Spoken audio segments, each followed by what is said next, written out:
অস্ট্রেলিয়ার এগেনস্টে আজকে আমি মনে করি যে যদি তারা অল আউট ক্রিকেট খেলতে পারে তাহলে একটা রেজাল্ট আসতে পারে, কিন্তু আমি যদি সমনের কথা বিবেচনা করি 70-30 এর বেশি আমি দেওয়ার পারফরম্যান্সে।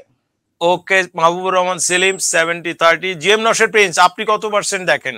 আমি অস্ট্রেলিয়ার জন্যই বলছি যে 65-35। আই উইশ বাংলাদেশ জিতুক, I want that by heart, but the performance they are showing in the world cup, আমার মনে হয় অস্ট্রেলিয়া 65-35 একটা চান্স আছে। 65-35। দেবব্রত পাল, আপনি অনেক ব্যাখ্যা দিয়ে বলছেন যে আপনি অন্তত চান না যে বাংলাদেশ জিতুক, সেটা ক্রিকেটীয় ইতিবাচক একটা দিক থেকেই আপনার আলোচনা। সুতরাং আপনি কি তারপরেও কোনো সম্ভাবনা দেখেন যে বাংলাদেশ জিততেও পারে? না, মন থেকে চাই যে বাংলাদেশ জিতুক দাদা। হ্যাঁ, তারপরে আর যদি আপনি পারফরমেন্সের কথা বলেন, প্রেডিকশনের কথা বলেন, তাহলে আমি বলবো যে 90 এবং 10।